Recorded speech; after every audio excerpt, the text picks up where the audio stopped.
Dracula by Bram Stoker. Chapter 6. Mina Murray's Journal. 24th July, Whitby. Lucy met me at the station, looking sweeter and lovelier than ever, and we drove up to the house at the Crescent in which they have rooms. This is a lovely place. The little river, the Esk, runs through a deep valley, which broadens out as it comes near the harbour. A great viaduct runs across, with high piers, through which the view seems somehow further away than it really is. The valley is beautifully green, and it is so steep that when you are on the high land on either side you look right across it, unless you are near enough to see down. The houses of the old town, the side away from us, are all red-roofed, and seem piled up one over the other anyhow, like the pictures we see of Nuremberg. Right over the town is the ruin of Whitby Abbey, which was sacked by the Danes, and which is the scene of part of Marmion, where the girl was built up in the wall. It is a most noble ruin, of immense size, and full of beautiful and romantic bits. There is a legend that a white lady is seen in one of the windows. Between it and the town there is another church, the parish one, round which is a big graveyard all full of tombstones.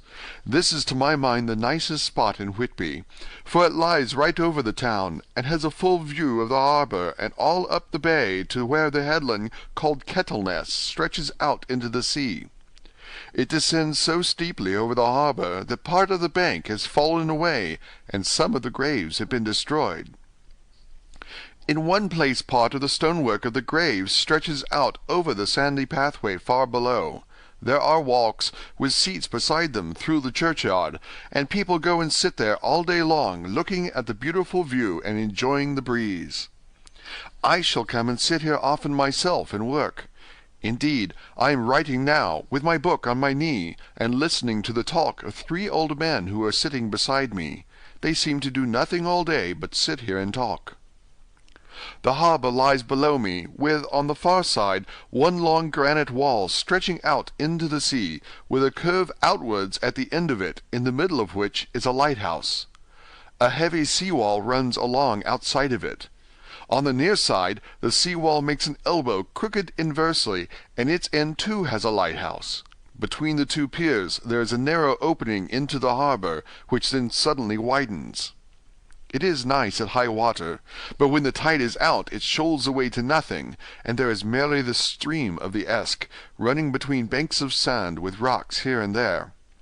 Outside the harbour, on this side, there rises for about half a mile a great reef, the shop of which runs straight out from behind the south lighthouse.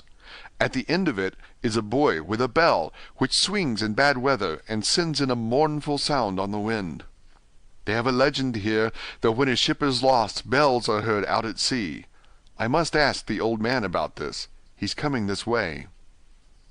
He is a funny old man. He must be awfully old, for his face is gnarled and twisted like the bark of a tree. He tells me that he is nearly 100, and that he was a sailor in the Greenland fishing fleet when Waterloo was fought. He is, I'm afraid, a very sceptical person, for when I asked him about the bells at sea and the white lady at the Abbey, he said very brusquely, "I wouldn't fash mysel' about them, miss. Them things be all wore out. Mind, I don't say that they never was, but I do say that they wasn't in my time. They be all very well for comers and trippers and the like, but not for a nice young lady like you. Them feet folks from York and Leeds that be always eatin' curd herrings and drinkin' tea and lookin' out to buy cheap jet would creed out. I wonder mysel' who'd be bothered tellin' lies to them, even the newspapers, which is full of fool talk." I thought he would be a good person to learn interesting things from, so I asked him if he would mind telling me something about the whale fishing in the old days. He was just settling himself to begin when the clock struck 6, whereupon he laboured to get up and said, "I must be gang agin Lloyd's home now, miss. My granddaughter doesn't like to be kept waiting when the tea is ready, for it takes me time to crammel aboon the grease, for there be a many of them, and miss, I lack belly timber sairly by the clock." He hobbled away, and I could see him hurrying as well as he could down the steps. The steps are a great feature on the place. They lead from the town to the church. There are hundreds of them. I do not know how many, and they wind up in a delicate curve. The slope is so gentle that a horse could easily walk up and down them. I think they must originally have had something to do with the abbey. I shall go home too. Lucy went out visiting with her mother, and as they were only duty calls, I did not go. 1st of August.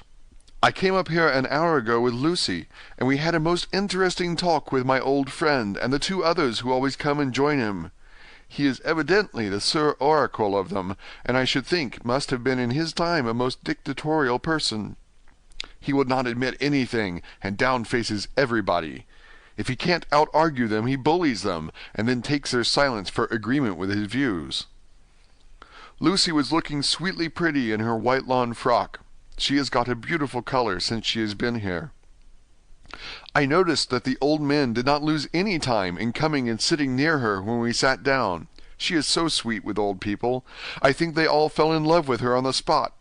Even my old man succumbed and did not contradict her, but gave me double share instead. I got him on the subject of the legends, and he went off at once into a sort of sermon. I must try to remember it and put it down. It be all fool talk, lock, stock, and barrel, that's what it be, and naught else. These bands and wafts and bogosts and bar-guests and a belderin, they be naught but airblibs. They and all grams and signs and warnings be all invented by parsons and ilsome bark bodies and railway tartars to scare and scunner halflings, and to get folks to do something that they don't other incline to. It makes me ireful to think of them. Why, it's them that, not content with printing lies on paper and preaching them out of pulpits, that's want to be cutting them on the tombstones. Look here, all around you in that earthly well. All them stains holding up their heads as well as they can out of their pride is a cant simply tumbling down with the weight of the lies wrote on them. Here lies the body, or sacred to the memory, wrote on all of them, and yet in that half of them there bean't no bodies at all, and the memories of them bean't cared a pinch of snuff about, much less sacred. Lies, all of them, nothing but lies of one kind or another. My God, but it'll be a clear scarlement at the day of judgment when they come tumbling up in their death socks, all drooped together, and trying to drag their tombstains with them to prove how good they was, some of them trembling and dithering, with their hands buzzing and slippery from lying in the sea that they can't even keep their grip on them. I could see from the old fellow's self-satisfied air, and the way in which he looked round for the approval of his cronies, that he was showing off, so I put in a word to keep him going. "Oh, Mr. Swales, you can't be serious. Surely these tombstones are not all wrong." "Yablins! There may be a poorish few not wrong, saving where they make out the people too good, for there be folk that do think a bombo be like the sea, if only it be their own. The whole thing be only lies. Now look you here. You come here a stranger, and you see this kirkgarth." I nodded, for I thought it better to assent, though I did not quite understand his dialect. I knew it had something to do with the church. He went on, "And you consent that all these stains be aboond folk that be helped here, snod and snog?" I assented again. "Then that be just where the lie comes in. Why, there be scores of these laybeds that be toom as old Dunn's bacca-box on Friday night." He nudged one of his companions, and they all laughed. "And my God, how could there be otherwise? Look at that one, the athos abaft the beer bank. Read it." I went over and read, "Edward Spencelagh, Master Mariner, murdered by pirates off the coast of Andres, April 1854, age 30. When I came back, Mr. Swales went on, "Who brought him home, I wonder, to hap him here? Murdered off the coast of Andres, and you consented his body lay under. Why, I could name ye a dozen whose bones lie in the Greenland seas above," he pointed northwards, "or where the currents may have drifted them. There be the stains around ye. Ye can with your young eyes read the small print of the lies from here. This Braithwaite Lowry, I knew his father, lost in the Lively off Greenland in '20. Or Andrew Woodhouse, drowned in the same seas in 1777. Or John Paxton, drowned off Cape Farewell a year later. Or old John Rowlings, whose grandfather sailed with me, drowned in the Gulf of Finland in '50. Do you think that all these men will have to make a rush to Whitby when the trumpet sounds? I have me anthems about it. I tell you that when they got here, they'd be jumbling and jostling one another, the way that it would be like a fight up on the ice in the old days, when we be at one another from daylight to dark, and trying to tie up our cuts by the aurora borealis." This was evidently local pleasantry, for the old man cackled over it, and his cronies joined in with gusto. "But," I said, "surely you are not quite correct, for you start on the assumption that all the poor people, or their spirits, will have to take their tombstones with them on the Day of Judgment. Do you think that will be really necessary?" "Well, what else be the tombstones for? Answer me that, miss." "To please their relatives, I suppose." "To please their relatives, you suppose?" This he said with intense scorn. "How will it pleasure their relatives to know that lies is wrote over them, and that everybody in the place know that they be lies?" He pointed to a stone at our feet, which had been laid down as a slab, on which the seat was rested, close to the edge of the cliff. "Read the lies on that thrush stone," he said. The letters were upside down to me from where I sat, but Lucy was more opposite to them, so she leant over and read, "Sacred to the memory of George Cannon, who died in the hope of glorious resurrection on July 20th, 1873, falling from the rocks at Kettleness. This tomb was erected by his sorrowing mother to her dearly beloved son. He was the only son of his mother, and she was a widow. Really, Mr. Swales, I don't see anything very funny in that." She spoke her comment very gravely and somewhat severely. "You don't see aught funny, ha ha! But that's because you don't gone the sarning mother was a hellcat that hated him because he was a crooked, a regular lamenter he was, and he hated her so that he committed suicide in order that she mightn't get an insurance she put on his life. Blew nigh the top of his head off with an old musket that they had for scaring crows with. 'Twarn't for crows then, for it brought the clegs and the doups to him. That's the way he fell off the rocks. And as to hopes of a glorious resurrection, I've often heard him say myself that he hoped he'd go to hell, for his mother was so pious that she'd be sure to go to heaven, and he didn't want to idle where she was. Now isn't that stone at any rate," he hammered it with his stick as he spoke, "a pack of lies? And won't it make Gabriel cackle when Geordie comes panting out the race with the tombstone balanced on his hump and asked to be took as evidence?" I did not know what to say, but Lucy turned the conversation as she said, rising up, "Oh, why did you tell us of this? It is my favorite seat, and I cannot leave it, and now I find I must go on sitting over the grave of a suicide." "That won't harm you, my pretty, and it may make poor Geordie gladsome to have so trim a lass sitting on his lap. That won't hurt ye. Why, I've sat here off and on for nigh 20 years past, and it hasn't done me no harm. Don't you fash about them as lies under ye, or there doesn't lie there either. It'll be time for you to be getting scart when you see the tombstones all run away with, and the place as bare as a stubble field. There's the clock, and I must gang. Make a service to ye, ladies." And off he hobbled.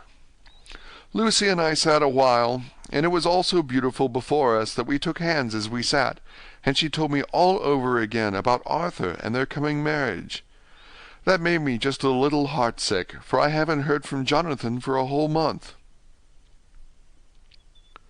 The same day. I came up here alone, for I am very sad. There was no letter for me. I hope there cannot be anything the matter with Jonathan. The clock has just struck 9. I see the lights scattered all over the town, sometimes in rows where the streets are, and sometimes singly. They run right up the Esk and die away in the curve of the valley. To my left the view is cut off by a black line of roof of the old house next to the abbey.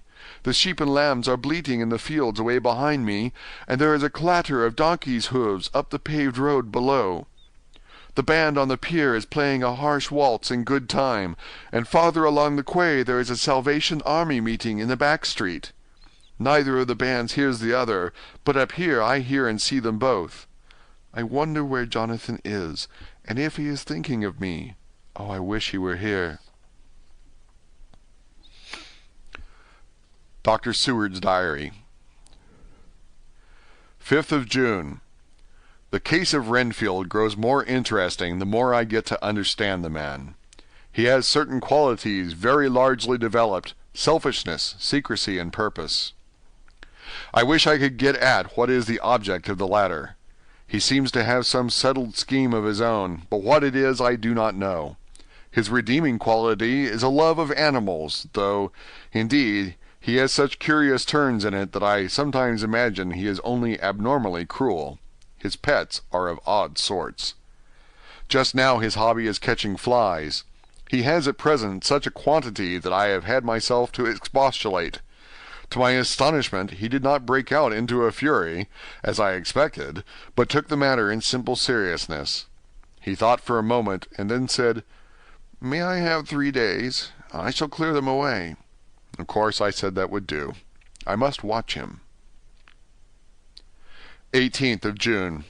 He has turned his mind now to spiders, and has got several very big fellows in a box. He keeps feeding them his flies, and the number of the latter is becoming sensibly diminished, although he has used half his food in attracting more flies from outside to his room. 1st of July. His spiders are now becoming as great a nuisance as his flies, and today I told him that he must get rid of them. He looked very sad at this, so I said that he must, some of them, at all events. He cheerfully acquiesced in this, and I gave him the same time as before for reduction. He disgusted me much while with him, for when a horrid blowfly, bloated with some carrion food, buzzed into the room, he caught it, held it exultantly for a few moments between his finger and thumb, and before I knew what he was going to do, put it in his mouth and ate it. I scolded him for it, but he argued quietly that it was very good and very wholesome, that it was life, strong life, and gave life to him. This gave me an idea, or the rudiment of one. I must watch how he gets rid of his spiders. He has evidently some deep problem in his mind, for he keeps a little notebook in which he is always jotting down something. Whole pages of it are filled with masses of figures, generally single numbers added up in batches, and then the totals added in batches again, as though he were focusing some account, as the auditors put it. 8th of July. There is a method in his madness, and the rudimentary idea in my mind is growing. It will be a whole idea soon, and then, O unconscious cerebration, you will have to give the wall to your conscious brother. I kept away from my friend for a few days, so that I might notice if there were any change. Things remain as they were, except that he has parted with some of his pets, and got a new one. He has managed to get a sparrow, and has already partially tamed it. His means of taming is simple, for already the spiders have diminished. Those that do remain, however, are well fed, for he still brings in the flies by tempting them with his food. 19th of July. We are progressing. My friend has now a whole colony of sparrows, and his flies and spiders are almost obliterated. When I came in, he ran to me and said he wanted to ask me a great favor, a very, very great favor, and as he spoke, he fawned on me like a dog. I asked him what it was, and he said, with a sort of rapture in his voice and bearing, "A kitten, a nice little sleek playful kitten, that I can play with, and teach, and feed, and feed, and feed." I was not unprepared for this request, for I had noticed how his pets went on increasing in size and vivacity, but I did not care that his pretty family of tame sparrows should be wiped out in the same manner as the flies and spiders. So I said I would see about it, and asked him if he would not rather have a cat than a kitten. His eagerness betrayed him as he answered, "Oh, yes, I would like a cat. I only asked for a kitten lest you should refuse me a cat. No one would refuse me a kitten, would they?" I shook my head, and said that at present I feared it would not be possible, but that I would see about it. His face fell, and I could see a warning of danger in it, for there was a sudden fierce, sidelong look which meant killing. The man is an undeveloped homicidal maniac. I shall test him with his present craving, and see how it will work out, and then I shall know more. 10 p.m. I have visited him again, and found him sitting in a corner brooding. When I came in, he threw himself on his knees before me, and implored me to let him have a cat, that his salvation depended upon it. I was firm, however, and told him that he could not have it, whereupon he went, without a word, and sat down, gnawing his fingers, in the corner where I had found him. I shall see him in the morning early. 20th of July. Visited Renfield very early, before attendant went his rounds. Found him up and humming a tune. He was spreading out his sugar, which he had saved, in the window, and was manifestly beginning his fly-catching again, and beginning it cheerfully and with a good grace. I looked around for his birds, and not seeing them, asked him where they were. He replied without turning round that they had all flown away. There were a few feathers about the room, and on his pillow a drop of blood. I said nothing, but went and told the keeper to report to me if there were anything odd about him during the day. 11 a.m. The attendant has just been to see me to say that Renfield has been very sick and has disgorged a whole lot of feathers. "My belief is, doctor," he said, "that he has eaten his birds and that he just took and ate them raw." 11 p.m. I gave Renfield a strong opiate tonight, enough to make even him sleep, and took away his pocket-book to look at it. The thought that has been buzzing about my brain lately is complete, and the theory proved. My homicidal maniac is of a peculiar kind. I shall have to invent a new classification for him, and call him a zoophagous, life-eating maniac. What he desires is to absorb as many lives as he can, and he has laid himself out to achieve it in a cumulative way. He gave many flies to one spider, and many spiders to one bird, and then wanted a cat to eat the many birds. What would have been his later steps? It would almost be worth while to complete the experiment. It might be done if there were only a sufficient cause. Men sneered at vivisection, and yet look at its results today. Why not advance science in its most difficult and vital aspect, the knowledge of the brain? Had I even the secret of one such mind, did I hold the key to the fancy of even one lunatic, I might advance my own branch of science to a pitch compared with which Burton Sanderson's physiology or Faraday's brain knowledge would be as nothing. If only there were a sufficient cause. I must not think too much of this, or I may be tempted. A good cause might turn the scale with me, for may not I too be of an exceptional brain congenitally? How well the man reasoned! Lunatics always do within their own scope. I wonder at how many lives he values a man, or if at only one. He has closed the account most accurately, and today begun a new record. How many of us begin a new record with each day of our lives? To me it seems only yesterday that my whole life ended with my new hope, and that truly I began a new record. So it shall be until the great recorder sums me up and closes my ledger account with a balance to profit or loss. Ah, Lucy, Lucy, I cannot be angry with you, nor can I be angry with my friend whose happiness is yours, but I must only wait on hopeless and work. If I could have as strong a cause as my poor mad friend there, a good unselfish cause to make me work, that would be indeed happiness. Mina Murray's Journal. 26th of July. I am anxious, and it soothes me to express myself here. It is like whispering to oneself and listening at the same time. And there is also something about the shorthand symbols that makes it different from writing. I am unhappy about Lucy, and about Jonathan. I had not heard from Jonathan for some time, and was very concerned, but yesterday dear Mr. Hawkins, who is always so kind, sent me a letter from him. I had written asking him if he had heard, and he said the enclosed had just been received. It is only a line dated from Castle Dracula, and says that he is just starting for home. That is not like Jonathan. I do not understand it, and it makes me uneasy. Then, too, Lucy, although she is so well, has lately taken to her old habit of walking in her sleep. Her mother has spoken to me about it, and we have decided that I am to lock the door of our room every night. Mrs. Westenra has got an idea that sleepwalkers always go out on roofs of houses and along the edges of cliffs, and then get suddenly wakened and fall over with a despairing cry that echoes all over the place. Poor dear! She is naturally anxious about Lucy, and she tells me that her husband, Lucy's father, had the same habit, that he would get up in the night and dress himself and go out if he were not stopped.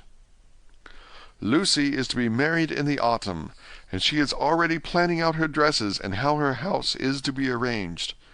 I sympathize with her, for I do the same, only Jonathan and I will start in life in a very simple way, and shall have to try to make both ends meet. Mr. Holmwood, he is the Honourable Arthur Holmwood, only son of Lord Godalming, is coming up here very shortly, as soon as he can leave town, for his father is not very well, and I think dear Lucy is counting the moments till he comes. She wants to take him up in the seat of the churchyard cliff, and show him the beauty of Whitby. I dare say it is the waiting which disturbs her. She will be all right when he arrives. 27th of July. No news from Jonathan. I am getting quite uneasy about him, though why I should, I do not know, but I do wish that he would write, if it were only a single line. Lucy walks more than ever, and each night I am awakened by her moving about the room. Fortunately, the weather is so hot that she cannot get cold. But still, the anxiety and the perpetually being awakened is beginning to tell on me, and I am getting nervous and wakeful myself. Thank God, Lucy's health keeps up. Mr. Holmwood has been suddenly called to Ring to see his father, who has been taken seriously ill. Lucy frets at the postponement of seeing him, but it does not touch her looks. She is a trifle stouter, and her cheeks are a lovely rose pink. She has lost the anemic look which she had. I pray it will all last. 3rd of August. Another week gone by, and no news from Jonathan, not even to Mr. Hawkins, from whom I have heard. Oh, I do hope he is not ill. He surely would have written. I look at that last letter of his, but somehow it does not satisfy me. It does not read like him, and yet it is his writing. There is no mistake of that. Lucy has not walked much in her sleep the last week, but there is an odd concentration about her which I do not understand. Even in her sleep she seems to be watching me. She tries the door, and finding it locked, goes about the room, searching for the key. 6th of August. Another 3 days, and no news. The suspense is getting dreadful. If I only knew where to write to, or where to go to, I should feel easier. But no one has heard a word of Jonathan since that last letter. I must only pray to God for patience. Lucy is more excitable than ever, but is otherwise well. Last night was very threatening, and the fishermen say that we are in for a storm. I must try to watch it, and learn the weather signs. Today is a grey day, and the sun as I write is hidden in thick clouds high over Kettleness. Everything is grey, except the green grass, which seems like emerald amongst it. Grey earthy rock, grey clouds, tinged with the sunburst at the far edge, hang over the grey sea, in which the sandpoints stretch like grey figures. The sea is tumbling in over the shallows and the sandy flats with a roar, muffled in sea mists drifting inland. The horizon is lost in a grey mist. All vastness, the clouds are piled up like giant rocks, and there is a brool over the sea that sounds like some passage of doom. Dark figures are on the beach here and there, sometimes half shrouded in the mist, and seem men like trees walking.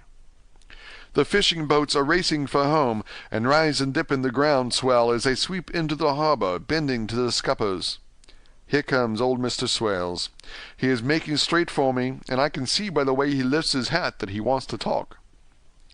I have been quite touched by the change in the poor old man. When he sat down beside me, he said in a very gentle way, "I want to say something to you, miss." I could see that he was not at ease, so I took his poor old wrinkled hand in mine and asked him to speak fully. So he said, leaving his hand in mine, "I am afraid, my dearie, that I must have shocked you by all the wicked things I've been saying about the dead and such like for weeks past, but I didn't mean them, and I want you to remember that when I'm gone. We old folks that be daffled, with one foot abaft the crock hole, don't altogether like to think of it, and we don't want to feel scared of it, and that's why I've took to making light of it, so that I'd cheer up my own heart a bit.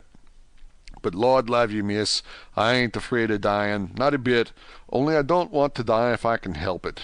My time must be nigh at hand now, for I be old, and 100 years is too much for any man to expect.